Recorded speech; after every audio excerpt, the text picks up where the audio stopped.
Ma mère m'a giflé si fort que mes oreilles ont bourdonné et ma joue me brûlait comme du feu. Pendant quelques secondes, toute la cuisine a tourné.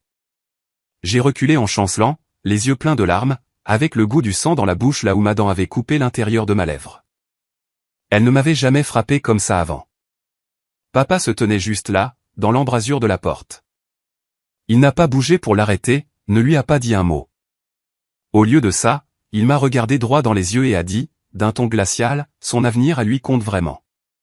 Le tien n'a jamais compté. Je me souviens du silence qui a suivi. Lourd, définitif. Mon petit frère était quelque part derrière eux. Je sentais ses yeux sur moi, mais je n'ai pas regardé. J'ai juste attrapé mes clés, mon dossier pour le rendez-vous chez le médecin, et je suis sorti par la porte d'entrée sans rien dire en retour. Mon visage me lançait encore quand j'ai démarré la voiture. Je m'appelle Ale Porter, j'ai 27 ans et je viens de la banlieue d'Orlando, en Floride. Il y a 3 ans, cette gifle a tout changé. Et le mois dernier, mes parents ont enfin fait face aux conséquences. Accrochez-vous, car cette histoire a le genre de karma qui frappe fort. Si vous êtes nouveau ici, cliquez sur le bouton d'abonnement. Ça aide vraiment la chaîne à grandir et nous permet de continuer à vous apporter ces histoires. Et partagez vos propres drames familiaux dans les commentaires. Je les lis tous. À l'époque, je vivais encore dans cette maison, pensant que les choses ne pourraient jamais empirer. Je vivais dans cette maison à demi-niveau en bordure de la banlieue d'Orlando depuis bien trop longtemps. Le genre de quartier où chaque pelouse est identique, où les palmiers bordent les rues et où tout le monde prétend aller mieux qu'en réalité. Chaud, humide et calme la plupart du temps, sauf à l'intérieur de chez nous. J'avais 24 ans à l'époque, et j'enchaînais les services pour garder la tête hors de l'eau. Le matin dans un restaurant de petit déjeuner animé, à servir des assiettes d'œufs et de pancakes, souriant à travers le rush, même quand mes pieds me faisaient mal. Le soir, je prenais des boulots de livraison, sillonnant la ville dans ma vieille berline cabossée, avec des sacs de plats à emporter en équilibre sur le siège passager. Les pourboires étaient corrects si je me dépêchais, mais après l'essence et les factures de téléphone, il ne restait pas grand-chose. Et pourtant, chaque premier du mois, je donnais à mes parents $300 de loyer en espèces, parce que maman aimait ça comme ça. Ils ont commencé à me faire payer le jour de mes 18 ans. Pas de discussion, juste une enveloppe sur le comptoir de la cuisine avec mon nom dessus. Je payais sans me plaindre, du moins pas à voix haute, car l'alternative était de dormir dans ma voiture, et je n'étais pas encore prête pour ça. Mon jeune frère, Tyler, ne payait pas un centime. Il avait 20 ans à l'époque, étirant un programme universitaire de 2 ans sur une 4e année, en suivant 1 ou 2 cours par semestre. Il dormait jusqu'à midi la plupart des jours, sortait du lit en short de basket et avec le sweat à capuche coûteux que maman venait de lui acheter, et passait le reste de l'après-midi à jouer aux jeux vidéo ou à traîner avec des amis. Papa lui avait offert un pick-up d'occasion mais rutilant l'année précédente. Rien d'extravagant, mais bien plus beau que tout ce que j'avais jamais conduit. Les mensualités provenaient d'un mystérieux fonds familial sur lequel je n'étais pas censé poser de questions. Le dîner était généralement le seul moment où nous étions tous dans la même pièce. Maman cuisinait quelque chose de simple, du poulet grillé, des pâtes, ce qui était en promotion, et mettait une assiette supplémentaire pour Tyler, même quand il arrivait en retard. Il mangeait vite, le téléphone dans une main, levant à peine les yeux. Dès qu'il avait fini, il repoussait sa chaise, marmonnait quelque chose sur le fait qu'il devait étudier, et disparaissait à l'étage. La vaisselle restait là où il l'avait laissée. C'était mon signal. Je débarrassais la table, grattais les restes, chargeais le lave-vaisselle, essuyais les comptoirs, chaque soir. Si j'essayais de le laisser pour le matin, maman soupirait assez fort pour que toute la maison l'entende et disait que je manquais de considération. Alors, je le faisais, épuisé par le travail, debout devant l'évier pendant que l'eau chaude me rougissait les mains. Je me sentais invisible la plupart du temps. Il ne semblait me remarquer que lorsqu'il y avait quelque chose à faire, prendre des courses en rentrant, réparer le Wi-Fi quand il déraillait, couvrir une facture qu'ils avaient oubliée. Papa hochait la tête d'un air approbateur si je m'en occupais tranquillement. « Tu es la personne fiable », disait-il.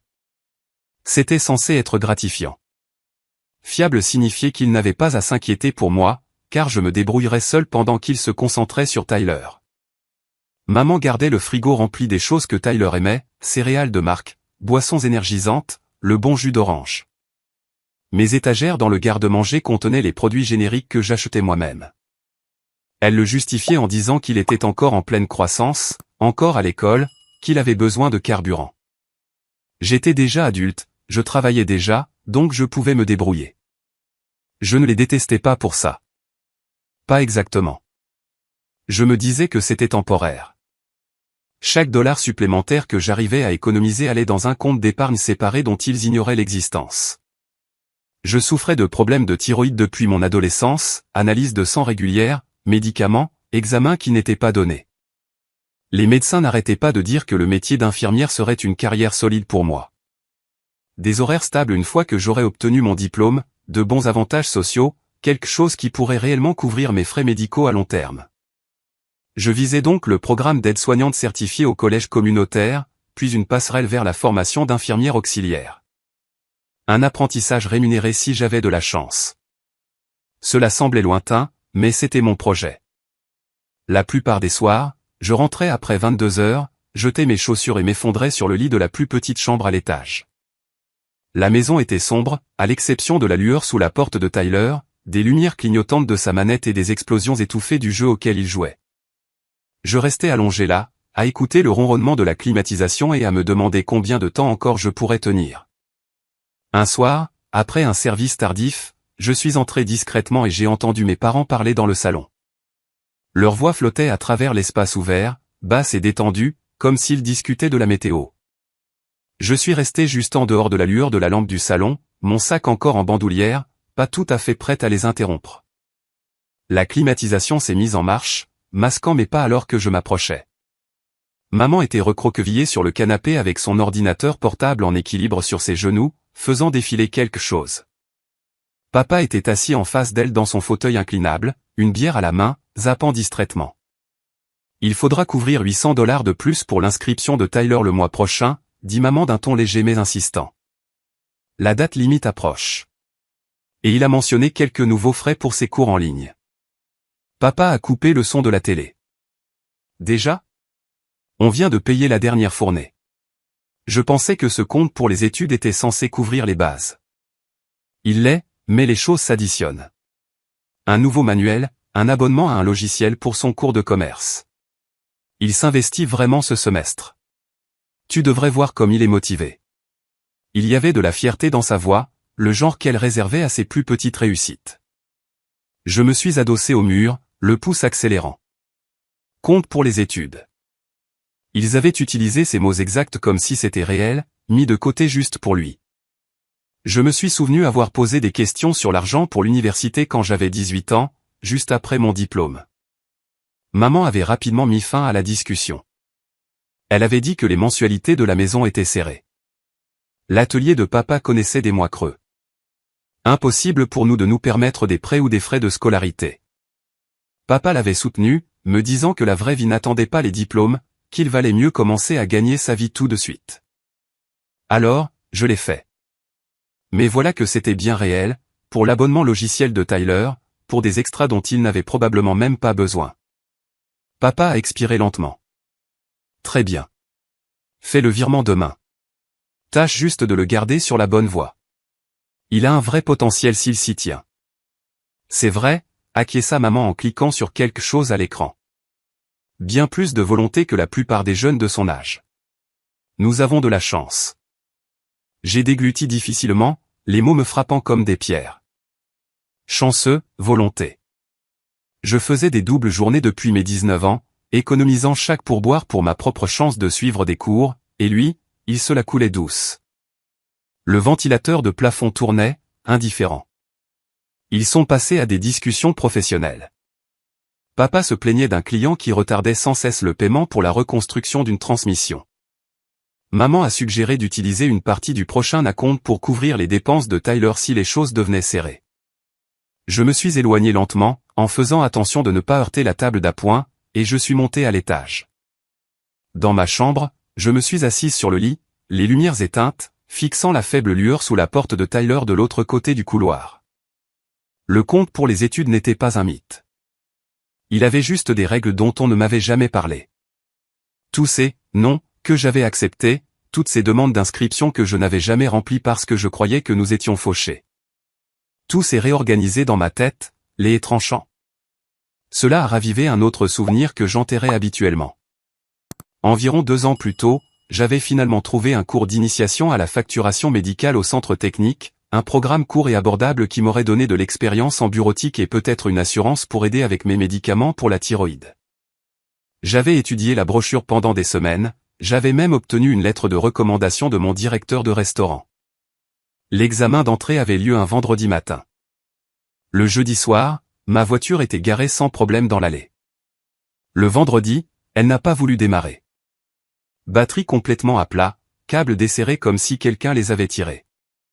Papa est sorti, a regardé sous le capot, a dit qu'elle avait besoin d'un démarrage avec des câbles, et peut-être plus. Le temps qu'il la fasse démarrer et que j'arrive, la fenêtre de test était fermée. Frais non remboursables perdus, place prise. J'ai appelé depuis le parking, la voix tremblante, et ils ont dit « Désolé, la prochaine session est dans 6 mois ». Papa ne m'a jamais facturé son temps. Il a agi comme s'il m'avait rendu service. Tyler partait ce week-end-là pour un voyage à la plage avec des amis, des plans de dernière minute, un grand groupe. Je n'y avais jamais repensé à l'époque. Trop contrarié par l'argent perdu, trop concentré sur la prise de service supplémentaire pour me refaire. Mais maintenant, avec le compte pour les études révélé au grand jour, cette vieille panne semblait différente. Suspecte. Comme si quelqu'un s'était assuré que je reste coincé. Je n'avais pas de preuves, juste un nœud nauséabond dans l'estomac qui ne voulait pas se défaire. Je suis resté éveillé la majeure partie de la nuit, à retourner la situation, les pièces ne s'emboîtant pas tout à fait, mais assez proches pour faire mal. Le matin est arrivé trop vite. Je me suis traîné en bas vers 9 heures, encore dans le brouillard de la veille, me versant un café pendant que le soleil tapait à travers les fenêtres. Tyler est arrivé vers 10 heures, les cheveux en bataille, en short de sport et débardeur. Il a pris des céréales, sel, chair, que maman achetait juste pour lui, et s'est appuyé contre le comptoir en faisant défiler son téléphone. Il a finalement levé les yeux. « Et, tu travailles aujourd'hui ? » Service de l'après-midi. Pourquoi ? Mon pick-up est à court d'essence et j'ai ce cours à midi. Tu peux me déposer sur le campus ? C'est sur ton chemin pour aller à la clinique, non ? La clinique ? Mon rendez-vous pour la thyroïde ? Celui que j'avais pris des mois à l'avance parce que l'endocrinologue était surchargé. Des analyses récentes avaient signalé quelque chose d'anormal. Rien d'urgent, mais assez pour une surveillance plus étroite. Échographie, prise de sang, consultation. J'avais déjà organisé mon remplacement au travail. J'ai remué mon café plus lentement. Je ne peux pas aujourd'hui. Ce rendez-vous est important. Il vérifie à nouveau les nodules. Tu peux faire le plein ou demander à Ashley de t'emmener. Il a ri, un rire bref et agacé. Sérieusement ?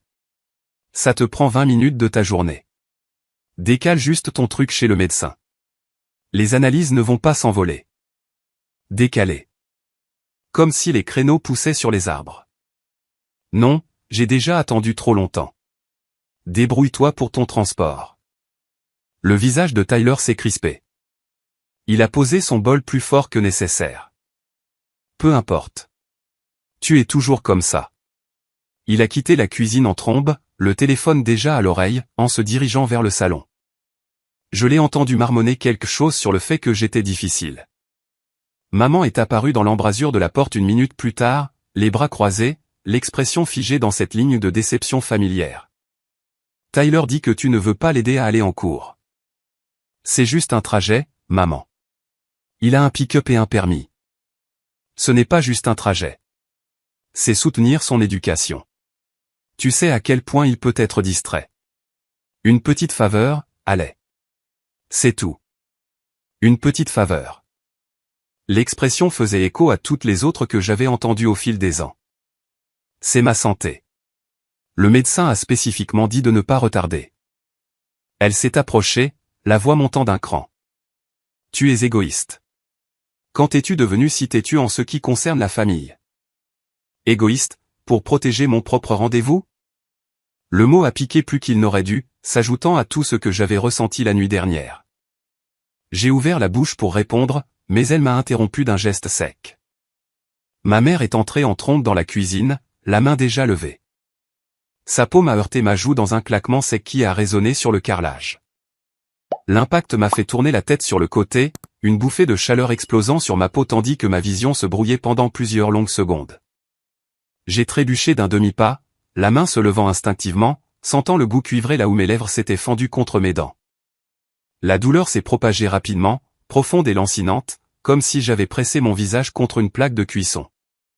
La cuisine est devenue silencieuse. Pas de bourdonnement de radio du téléphone de maman, pas de cliquetis de vaisselle, juste le faible bruit du frigo et mon propre pouls martelant dans mes oreilles. J'ai cligné des yeux avec force, essayant de dissiper le brouillard, et j'ai levé les yeux.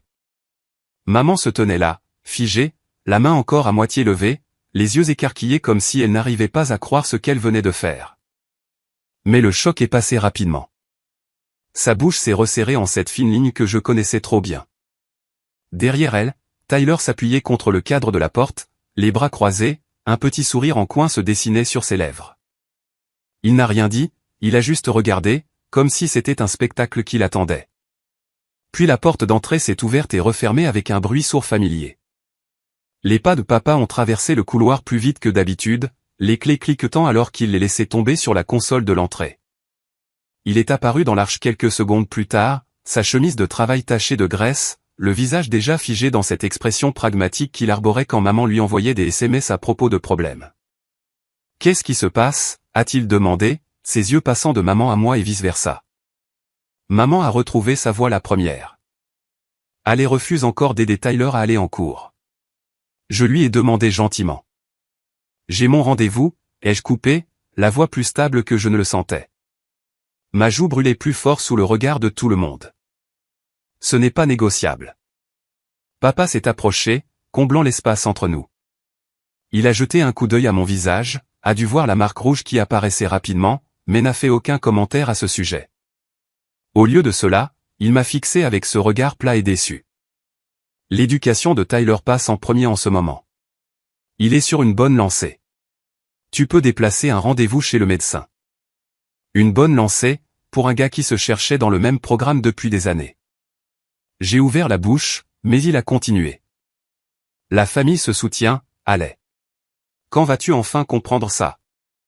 Le silence s'est étiré à nouveau, plus lourd cette fois. J'ai regardé la main encore rigide de maman qui s'abaissait lentement. Le sourire narquois de Tyler, disparu maintenant, mais la satisfaction claire dans ses yeux. Papa, les bras croisés, attendant que je cède. Comme toujours. Quelque chose en moi s'est brisé. Silencieusement, mais de manière irréversible. Toutes les nuits à récurer la vaisselle pendant que Tyler scrollait à l'étage. Tous les chèques de loyer rédigés avec les pourboires que j'avais gagnés sur des pieds enflés. Tous les « non » que j'avais acceptés parce que je pensais qu'ils étaient justes. Tout s'est cristallisé à ce moment-là. Ils ne demandaient pas, ils exigeaient. Et quand je disais non, voilà la réponse. La voix de papa est devenue plus basse. Finale. Son avenir à lui compte vraiment. Le tien n'a jamais compté. Les mots ont atterri nettement. Pas besoin de crier. Juste un fait, dans son esprit. Je n'ai pas argumenté, je n'ai pas pleuré. Je l'ai juste regardé fixement pendant un long moment, mémorisant l'absence totale de doute sur son visage, puis je me suis retourné et j'ai marché jusqu'au comptoir où j'avais laissé mon sac. Mes mains tremblaient en attrapant mes clés, le dossier avec ma carte d'assurance et mes ordonnances, mon téléphone. La marque sur ma joue pulsait à chaque battement de cœur. Maman a finalement parlé, plus doucement maintenant. Allez, attends. Il ne le pensait pas comme ça. Mais j'étais déjà en mouvement. Passant devant Tyler, qui s'est juste assez écarté pour me laisser passer. Passant devant papa, qui n'a pas tendu la main ni dit un autre mot. La porte d'entrée semblait à des kilomètres, mais j'y suis arrivé. Je l'ai ouverte. Je suis sorti dans la chaleur aveuglante de l'après-midi. Je suis resté dans ma voiture pendant peut-être 30 secondes, le moteur en marche, la climatisation soufflant de l'air froid sur ma peau brûlante. Dans le rétroviseur, la marque s'assombrissait déjà, une empreinte de main claire se dessinait. J'aurais pu rentrer, exiger des excuses, faire une scène. Au lieu de cela, j'ai mis la voiture en marche et je me suis dirigé vers la clinique. Le rendez-vous était dans 40 minutes, largement assez de temps si le trafic coopérait. La salle d'attente sentait l'antiseptique et les vieux magazines.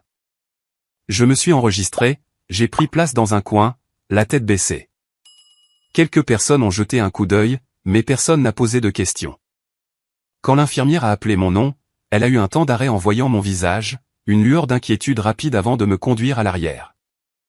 Le docteur Ramirez, la même endocrinologue que je voyais depuis des années, terminait ses notes quand je me suis assise. Elle a levé les yeux, a souri d'abord, puis a froncé les sourcils. « Allez, qu'est-il arrivé à votre joue ?» J'ai hésité, la gorge serrée. La pièce semblait trop lumineuse, trop calme. Une dispute familiale qui a mal tourné. Elle a posé son stylo, s'est penchée un peu en avant.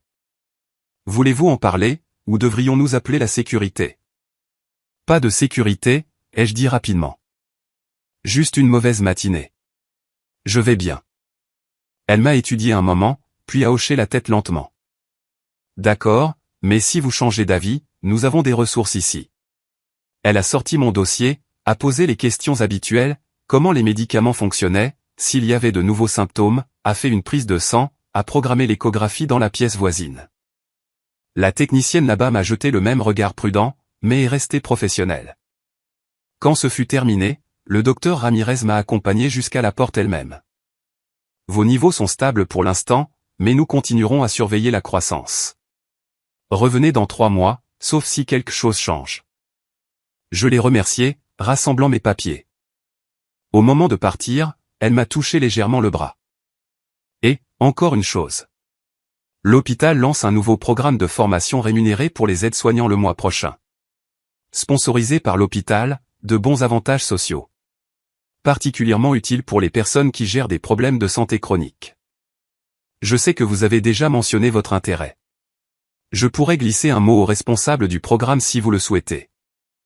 J'ai cligné des yeux, l'offre me prenant au dépourvu. Sérieusement ? Très sérieusement. C'est Monsieur Vargas qui le dirige. Il est juste et recherche des gens qui ont du cran. Envoyez votre CV. Mentionnez mon nom. Les entretiens commencent la semaine prochaine. J'ai hoché la tête, la gorge de nouveau nouée, mais pour une raison différente. Je le ferai. Merci. En quittant la clinique, les fenêtres baissaient malgré la chaleur, la contusion pulsait régulièrement, mais le brouillard dans ma tête commençait à se dissiper. Pour la première fois depuis des années, quelque chose semblait possible. Quelque chose qui ne dépendait pas de me plier à leur volonté.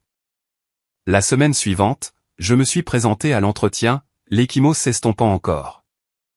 La salle de conférence de l'hôpital était banale, mur beige, longue table, quelques affiches de motivation sur le travail d'équipe.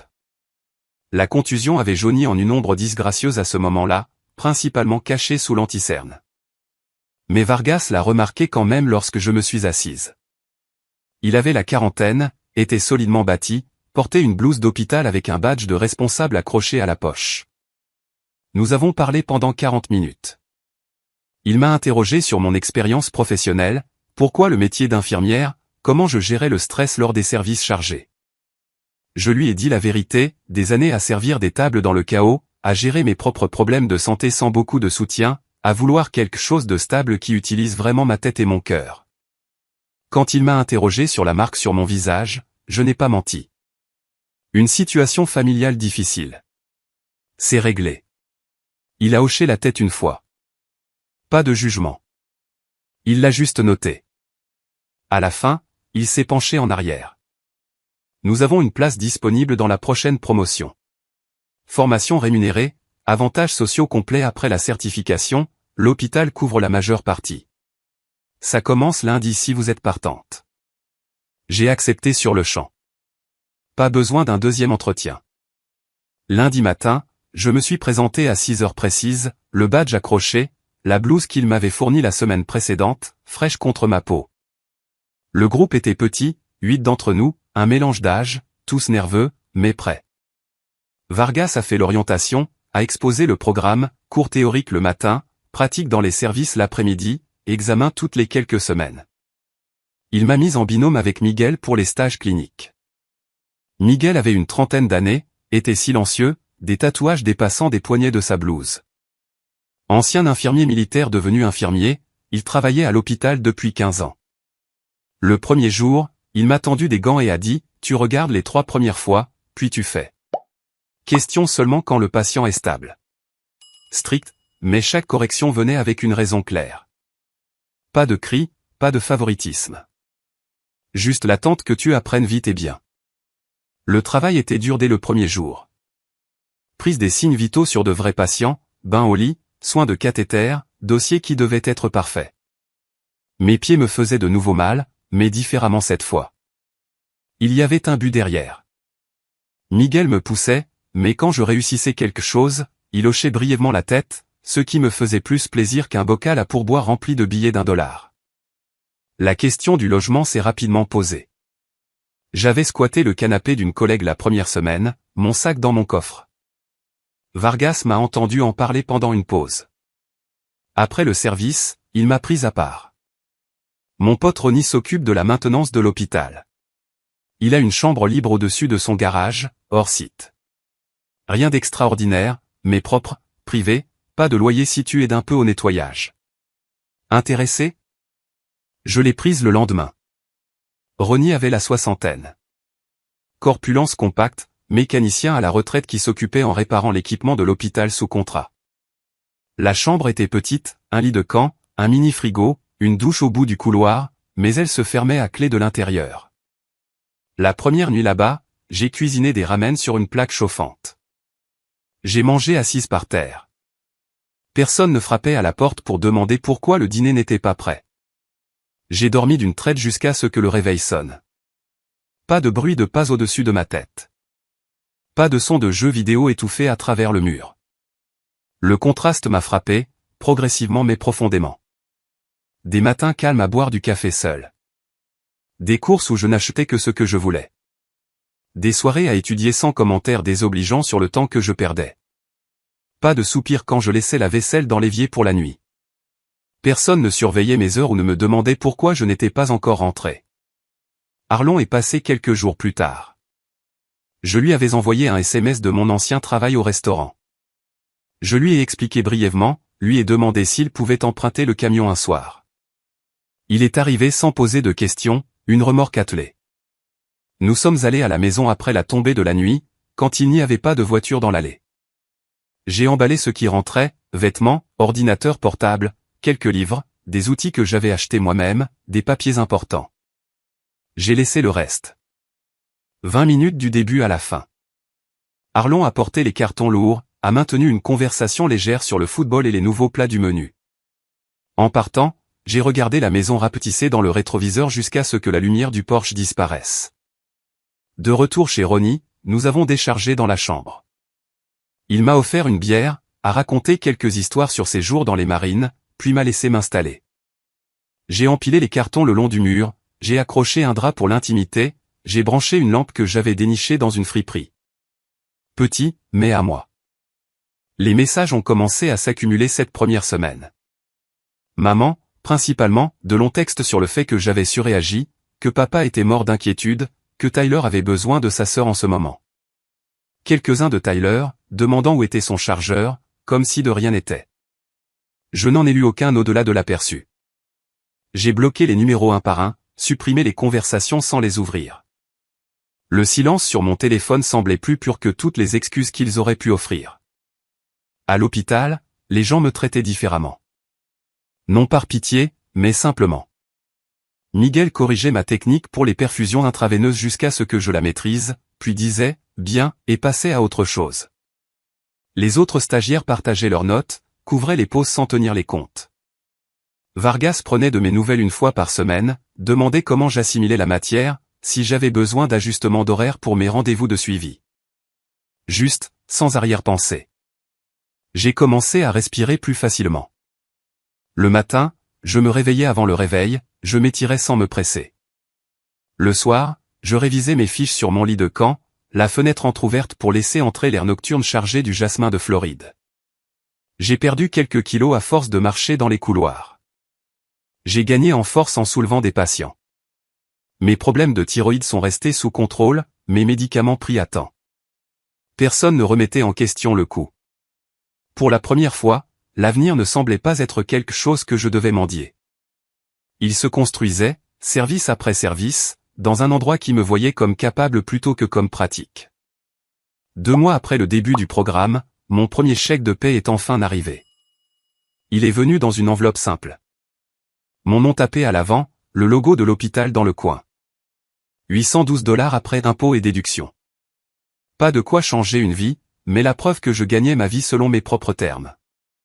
J'ai plié le chèque avec soin, l'ai glissé dans mon portefeuille, et j'ai décidé qu'il était temps d'arrêter d'utiliser le vieux compte joint que je partageais avec maman depuis le lycée. Le jour de congé suivant, je suis entré dans une agence en ville, j'ai rempli les formulaires pour un nouveau compte, j'ai présenté ma pièce d'identité et ma fiche de paie. Le caissier était sympathique, a bavardé sur la météo tout en tapant. Puis son sourire s'est effacé. Il s'est excusé, est revenu avec un directeur qui m'a demandé de m'asseoir dans un bureau annexe. Nous avons effectué la vérification standard, a-t-il dit à voix basse. Il y a des alertes sur votre dossier de crédit. Des marques négatives, des soldes élevés. Nous ne pouvons rien ouvrir aujourd'hui. Vous devriez demander votre rapport complet et contester si nécessaire. Je l'ai remercié, suis sorti, hébété. Des marques négatives. Je n'avais jamais eu de carte de crédit, jamais contracté de prêt. Ma seule dette était une petite facture médicale que j'avais réglée l'année dernière.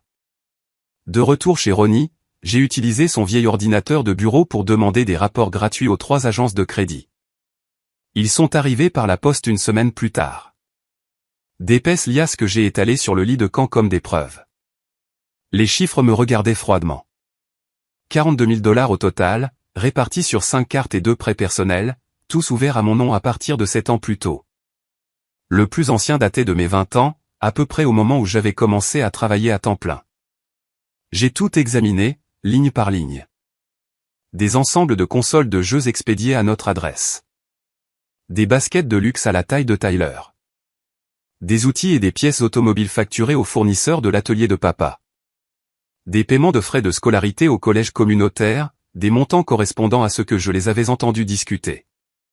Les minimums mensuels étaient payés juste assez pour garder les comptes ouverts. Les intérêts s'accumulaient, lentement et sûrement. Chaque achat remontait à eux. Mon nom sur les demandes, des signatures falsifiées que je reconnaissais comme l'écriture soignée de maman. Ils avaient construit une ligne de crédit secrète sur mon avenir tout en me disant que nous ne pouvions pas nous permettre les produits de base. Je suis resté assise là jusqu'à ce que la pièce s'assombrisse, les rapports froissés dans mes poings. La colère se mêlait à quelque chose de plus écœurant, une trahison plus profonde que la gifle. Ce n'était pas un moment de perte de contrôle. C'était des années de planification. Une collègue a mentionné la clinique d'aide juridique en ville, une aide gratuite pour ce genre de problème. J'ai pris rendez-vous, je me suis présenté avec la pile de papier, imprimé et surligné. Helena Carter m'a reçu dans un petit bureau rempli de dossiers. Fin de la quarantaine, regard perçant, voix calme mais directe. Elle a étalé les rapports sur son bureau, les a parcourus rapidement, puis a levé les yeux. Un cas classique d'usurpation d'identité familiale. Plus courant que les gens ne l'admettent, plus difficile à poursuivre car les victimes hésitent. Mais la piste papier ici est solide. Elle m'a tout expliqué, étape par étape. Déposer une plainte à la police d'abord, pour établir le crime et déclencher des alertes de fraude sur mon crédit.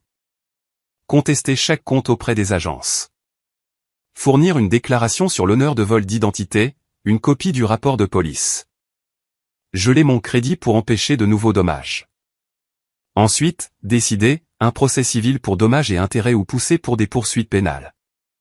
Au pénal, vos parents pourraient risquer la prison, a-t-elle dit sans détour. L'approbation au minimum, une ordonnance de restitution. Êtes-vous prête pour ça? J'ai fixé les lignes surlignées. La console de jeu de Tyler, l'équipement de l'atelier de papa. Ils avaient eu des années pour arrêter. J'ai répondu, ils ont choisi de ne pas le faire. Pourtant, j'ai demandé du temps. Je suis retourné chez Ronnie, j'ai fait les 100 pas dans la petite pièce. J'ai rejoué chaque conversation sur le thème « On ne peut pas se le permettre ». Le compte pour les études, le problème de voiture opportun qui m'a coûté une chance de certification. Tout était lié maintenant, délibéré et à long terme. Pendant 3 nuits, j'ai à peine dormi. Une partie de moi murmurait qu'ils étaient toujours mes parents. Imparfaits, certes, mais de mon sang. L'autre partie voyait le calcul, des décennies de ma vie à payer pour leur choix. J'ai pensé à la gifle, aux mots froids, au sourire narquois. Aucun remords, aucune hésitation. J'ai rappelé Elena. Déposé la plainte. Pour tout. Elle a hoché la tête quand j'ai signé les formulaires. Bien. Ce ne sera pas rapide, mais c'est la bonne décision. L'enquête a commencé lentement. Entretien avec les inspecteurs. Je leur ai fourni tout ce que j'avais. Des citations à comparaître ont été envoyées pour les relevés bancaires, les factures de l'atelier, les registres de paiement du collège. Les inspecteurs ont examiné les relevés de cartes, ont fait correspondre les adresses de livraison, les signatures. L'email de maman était lié à plusieurs identifiants de comptes. Les comptes professionnels de papa montraient que des dépôts de clients disparaissaient dans des dépenses personnelles. De gros travaux de réparation payés d'avance, des matériaux jamais commandés, des chantiers laissés à moitié terminés. Lors d'un entretien de suivi, l'inspecteur a fait glisser une photo sur la table, une image de caméra de sécurité de l'atelier de papa, la nuit où ma voiture n'a pas démarré des années auparavant. Papa sous le capot, une lampe de poche à la main, les câbles débranchés, clairs comme de l'eau de roche. Nous avons trouvé ça dans de vieux dossiers. Ça correspond à la date que vous avez mentionnée pour l'examen manqué. Une preuve, pas une coïncidence. Pas de la malchance. Intentionnelle. La nouvelle s'est répandue discrètement dans les cercles locaux. Les clients de l'atelier ont annulé, les fournisseurs ont réclamé leurs dettes. L'entreprise de papa a rapidement périclité. Personne ne veut d'un mécanicien sous enquête pour fraude.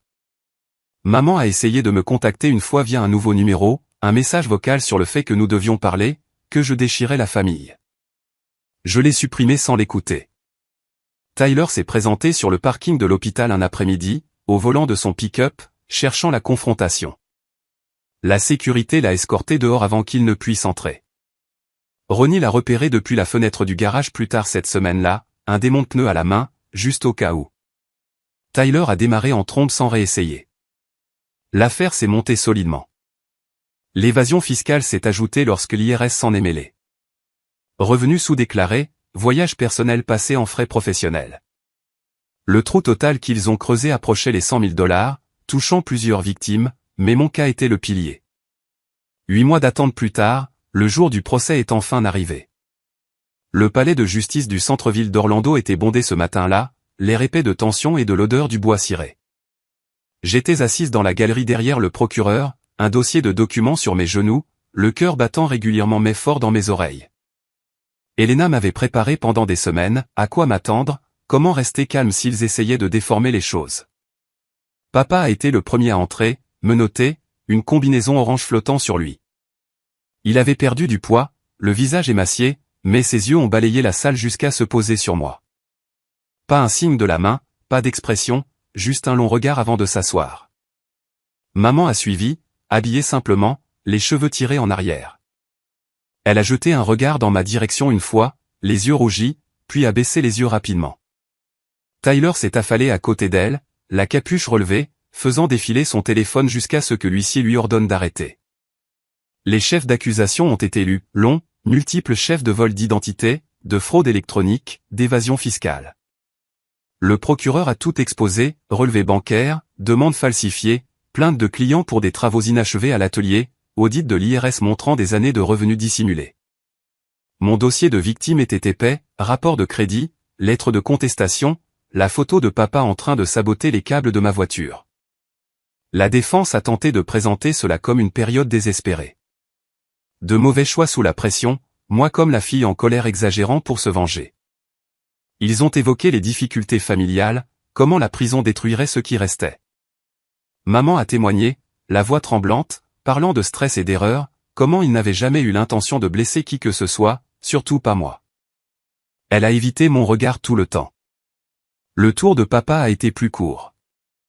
Il a admis une partie, a dit qu'il s'était laissé dépasser en essayant de maintenir l'entreprise à flot. Avait utilisé mes informations parce que c'était facile.